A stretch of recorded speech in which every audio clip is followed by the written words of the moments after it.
За өмнөх засгийн газрын үед болохоор би ямар шүүмжлэл ихээр тавьдаг байсан бэ гэхлээр яаралтай гормоор янз бүрийн хууль тогтоомжийн төсөл оруулж ирээд гишүүдийг бас хангалттай мэдээллээр хангахгүй байдлаар ийм хуулийн төслүүд батлаад байна гэдэг шүүмжийг маш ихээр хэлдэг байсан. За шинэ засгийн газрын хувьд бол муу ялгаа байхгүй энэ арга барил руу шилжиж байгаад бол бас дурамчхан байна. Яагаад вэ гэхлээр бид нар энэ яаралтай гормоор бити оруулж ирээд байгаа чи гэдэг чинь нэг талаас гишүүд болохоор бас нэг мэдээлэлтэй танилцах хэрэгтэй, бэлтгэл хангах хэрэгтэй. За дээрэс нь олон нийт мэдээлэлтэй байх хэрэгтэй. Энд чинь нийтийн хилцүүлэг явж иж энэ хуулиуд чинь батлагдах хэрэгтэй. За тэгээд энэ орж ирж байгаа хууль ч гэсэндээ ерөнхийдөө бол ийм хууль бол шаардлагагүй асуудлаар бүхэлдээ хуулийн төсөл боловсруулад оруулаад ирж гин гэж харж байна. Яагаад вэ гэхээр ер нь өнгөрсөн хугацаанд бас ийм явдал газар авчижээ. Засгийн газар өөрөө хариуцлагаас зугтах гэдэг юм уу? Өөрсдийнхөө одоо засгийн газар гүйцэтгэх засаглалын одоо бүрэн эрхийн хүрээнд ийм нээлттэй боломжтой шийдвэр гаргаад явах боломжтой зүйлүүд дээр заавал улсын хурлаар хууль батлуулад дараа нь улсын хурлын батлсан хуулийн хүрээнд бид нар үйл ажиллагаа явуулсан штэ гэдэг одоо тэр гим зэмээ залруулах гэдэг юм уу нэг ийм сонин жишг тогтчихжээ. Тэгээд энэ стратегийн ач холбогдол бүхий бүтээгдэхүүний хангамж нийлүүлэлтгээл нэг сүртэй нэртэй тэгсэн ирнэ ерөнхийдөө бол ингээд нэг зөвхөн хэдэн заалттай энэ шатхуун импортлогч хэдэн компаниуд Монгол банкнаас зээл олох гээд ах шиг байгаа. За тэгж тэгэнгүүтээ Монгол банкны төв банкны бүр хараа тус байдалтаас халдаад төв банкны хуулийн тодорхой заалтуудыг одоо хамаарахгүй энэ гэсэн тийм агуулгатай зүйл оруулж ирээд байгаа. Энэ гүйцэтгэх засаглал асуудал байвал түүгээрээ шийдээч. Гүйцэтгэх засаглалынхаа эрх мэдлийнхаа хүрээнд аливаа асуудалд хандаач гэж бас хэлмээр байна. Ягаад вэ гэхлээр дараа нь ахаал энэ их хурлаар хууль баталцдаг. Дараа нь одоо энэ нөгөө шатхууны савны хулгай гэж яригдах юм бол одоо хайшаа их хурл руу заах гэдэг юм уу? Энэ бол бас ингээл их тийм сонин эрх ашигын зөрчил үнэгдсэн л хууль орж ирж байгаа. Тэр тусгай зөвшөөрөл эзэмшигч компаниуд чинь энэ 30 гаруй жил үйл ажиллагаа явуулахдаа тэр шатхууны савнуудаа барьждаггүй юм уу? Тэгээ нийт хэдэн төгрөгийн асуудал яригадаад байгаа юм бэ? Хичнээн төгрөгийн зээл олох гээд байгаа гэдэг дээр яг тодорхой мөнгөн дүнгийн хариулт авъя. За тэгээд дээрэс нь ер нь бид нар ийм асуудал тийм урт хугацааны байдлаар огт хандахгүй байна. Дандаа нэг ийм тулгсан, дандаа нэг ийм асуудал тийм гал унтраах байдлаар хандсан байдлаар хандж байна. Тэгээд энэ уул уурхайн салбарын олборлолт нэмэгдээд байгаа учраас дизель түлшний эрэлт ихсэж байна гэж хэлж байна. Уул нь бол бид нар урт хугацааны бодлого нь юу вэ гэхлээр энэ уул уурхайн салбарт хөдөө аж ахуйн салбарт тоног төхөөрөмжүүдэд цахилгаанжуулах ажлыг хиймээр байгаа байхгүй юу? Одоо цахилгаан машинууд авч ажиллаулмаар байгаа. Тэхийн тулд бид нар одоо бас нөө эрчим хүчнийхээ салбарыг хөгжүүлмээр байгаа. Цахилгаан станцуудаа барьмаар байгаа. Тэгээд энэ гих маягаар энэ одоо юу гэдгийг импортын түлшнээс хараад бус байдлаа шийдэхгүй түүнээс биш нэг богино хугацаанд нэг юм гал унтраах маягтай асуудалд хандаад ах юм бол цаашлаад ер нь энэ шатхууны савуудыг чинь дараа нь яах юм? Гих мэтчлийн юм одоо маш олон асуултууд байна. Тэгээд төгсгөлд нь хэлэхэд сая ингээд сарын өмнө шатхуун тасалтлаа барьлаа энэ төр гэлээсэн. Тэгэхэд бол Дамжин Ямсаад тийм зүйл гараагүй энэ төр гэл мэдээлэл өгөөд байсан. Яг үндэ одоо ийм хууль оруулж ирэх гэдэг ийм хомсдол үүсгээд идэм үү? Яагаад идэм? Бас янз бүрээр хардах юм нөхцөл байдлууд бий болж штэ.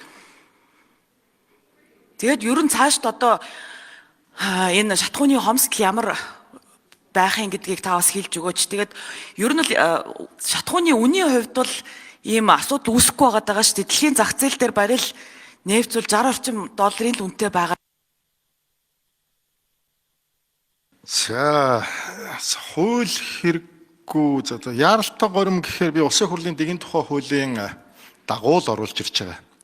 Яаралтай горимоор бид нэр хилцэхээс өөр арга алга улс орны эдийн засгийн гол хөдөлгөгч хүч одоо түш шатхуун болчиход байна. Бидний гол импортлогч аж ахуйн нэгжүүд маань улс маань бол би хэллээ шүү дээ 95-аас 97% Орос улбаноос авч байна. 35 жил хийгдэггүй байсан шийдлийг хийх гэж явж байгаа шүү дээ жаргалан гишүүнэ. Яагаад энэ өмнөх сайд нар оруулж ирээгүй юм би мэдэхгүй байна. Өөригөө сайн ажил хийж гин гэж бодохгүй байна. Хийх ёстойгоо хийж гин. За хууль яагаад хэрэгтэй байгаа юм? Яагаад хууль хэрэгтэй вэ? Яагаад гэвэл Монгол банкнаас репо санхүүжилт гаргахын тулд зайлшгүй хууль хэрэгтэй байгаад байгаа юм. Тухайлсан нэг салбарыг дэмжихгүй гэдэг бодлоготой байна лээ. Хууль нь өөрөө тийм. Энэ үндэсний аюулгүй байдалтай холбоотой стратегийн бүтээгдэхүүнтэй холбоотой асуудал дээр тусгай хууль гаргаж өгөөч гэдэг хүсэл тавьж байгаа. Тэр нь бас зайлшгүй юм байна лээ. Энийг нь хийж өгч байна. За нийт их усүрийн тухайд бол 1 сарын хэрэглээний шатхууны нөөц хадгалах сав барихад бол 500 тэрбум төгрөг хэрэгтэй. Баригдсан энэ савыг дүүрэхэд 560 тэрбум төгрөг хэрэгтэй. Нийтдээ 1,80 орчим төгрөгний л одоо их усүрийн асуудал яригдж байна. Одоо энэ урт хугацаанд яригдж шүү. За урт хугацааны шийдэл бол ногоон эрчим хүч гэж хэллээ. Үнэн. Ёстой санал нэг байна. Аж үйлдвэр эрс соёлын яамнаас санал гаргаад одоо манай их хурлын дарга эдийн засаг хөгжлийн сайд байхад хамтраад ажлын хэсэг гаргаад улс орны хэмжээнд тархмал их усүрийн төсөл хэрэгжүүлэхээр ярилцаад судалгааны ажилдаа орцсон явж байна. Мөн одоо удахгүй бас уулуурхаан төслүүдийн техник эдийн засгийн үндслэлүүд дээр ногоон эрчим хүчээр ажилдаг байх шалгуурыг тавья гэсэн төлөвлөгөөтэй байна. Мөн аж үйлдвэр эрс соёлын яамнаас энэ цахилгаан машинуудыг дэмжих бүх төрлийн татвараас чөлөөлөх тогтоолын төслийг бэлдээд сангийн яамд хүргүүлсэн байж байгаа. Хариугаа хүлээгээ байж байна. Засгийн газрын хуралдаанаар оруулж шийднэ. Шатхуунтай холбоотой асуудал дээр бол сая А92 автобензин дээр нэлээд одоо улс төрчсөн асуудал явчлаа. Өдрийн манай хэрэглээ бол улсын хэмжээнд 2000 байсан. Одоо бид нэр 4000-аар хийгээд өөрөөр хэлбэл хүчин чадлаа 2 дахин нэмээд байхад арай гэж тогтворчж байна. Энэ өөрөө яг тийм манай шатхуун ч өөрөө ингээд аргацааж явсаар байгаа нэг банк шиг болцсон юм бэл. Хүмүүс очиод очилчхоор бүгдээрээ дагаад очилчдаг. Тэгэл ерөөсөө дуусчих үдэ гэсэн юм айцтай ийм л нөхцөл байдалд хүрчээд байгаа гол шалтгаан бол савгүй. Дээрээс нь их хэмжээр захиалдаггүй. Ийм л одоо нөхцөл байдал түргээ айцсан юм байна. Одоо шийдцгээ хийдүүлээ өөр арга алга. Урт хугацааны шийдэл хийчих гээл оролдоод байна. За тэгэхээр Дамжин сайдын танилцуулснаар бол нийтдээ 1,80 тэрбумын санхүүжилтийн асуудал яригдах юм байна. За Монгол банкнаас тэр гарах зээл нь ямар хүүтэй байх юм, ямар хугацаатай байх юм, тэгээд тэр компаниудад ямар шалгуур тавих юм. Энд бол одоо маш олон зүйл маш ойлгомжгүй байгаад байна л та. Тэгээд яг ямар компаниудын санхүүжилтэнд хамрагдах юм, хаана тэр шатхууны савнууд чинь баригдах юм гэх мэдчлээ ерөөсөө нөгөө нэг ийм маш бүрхэг хууль оруулж ирчээд тэгээд тэрийг нөгөө их хурлыг батлах гээд яралтай гормоор оруулаад ирж байгаа ч би бол ер нь дургуцаад байгаа шүү. Тэгээд цаашдаа урт хугацааны бодлогоо хэдүүлээ ярмаар байна. Дандаа ийм гал унтраах байдлаар ерөөсөө явж болохгүй байгаад байна. Тэгээд энэ стратегийн ач холбогдолтой энэ төр гэж яриад эхлэхээр бас бурууддаг асуудлууд бол биднэрт өмнөх олон жилүүдийн хугацаанд бол байсан. Тэгэхээр энэ асуудалд бол маш их тийм одоо болгоомжтой хандах хэрэгтэй гэж би хувьдаа бол үзэж байна. Гишүүдтэй ч гэсэндээ асуудалтай бас нэлээд сайн танилцж байгаа саналаа өгөөрэй. За энд одоо Монгол банкны бодлогын хүү 12%. За энэ хинд өгөхийг бол арилжааны банк шийднэ. Дамжин юм шийдэхгүй, аж үйлдвэрийн яам шийдэхгүй, төр шийдэхгүй. Хувийн хвшил өөрсдөө арилжааны банкнд очино.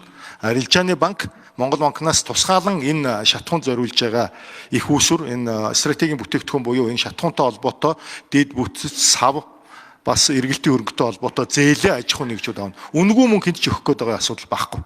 Зээл авна. Зээлээ төлнө. За хоёрдугаарт бол энэ байралтай холбоотой асуудал түрүүн бас би их хурлын гишүүдийн асуултанд хариулсан. Тодорхой бус та бас сонсоогүй байж магадгүй. Бүсүүдэд байгуулна. Бүсүүдэд стратегийн байрлал тодорхойлж ээж тавина. Манай хэрэглээ их тодорхой байдаг. Дараачийн одоо аж үйлдвэртэй холбоотой төслүүдийн байрлалуудыг бол бид нэр зарлчихсан байгаа. Энэ дээрээ одоо явнаа. За жаргалан гишүүн юм үндэслэлтэй асуудлыг хөндөж байна. Тэгээ өнөөдөр орой Дамжны гишүүн та одоо жаргалан гишүүн тухайлан тайлбарлаж өгнө шүү хойлоо. Тэгээ та хоёр өнөөдөр орой уулзна. Нэг яралтаа гормоор хууль оруулж ирчээд байна. Тэгэхээр нэг яралтаагаар уулзах хэрэгтэй. Тэгээ нэг яралтаа гормоор бас хилцэж байгаа тул гишүүд зарим нь мэдээлгүй байгаа. Тэгэхээр нэмэлт мэдээллүүдийг Дамжны сайд бас өгөөд явах хэрэгтэй.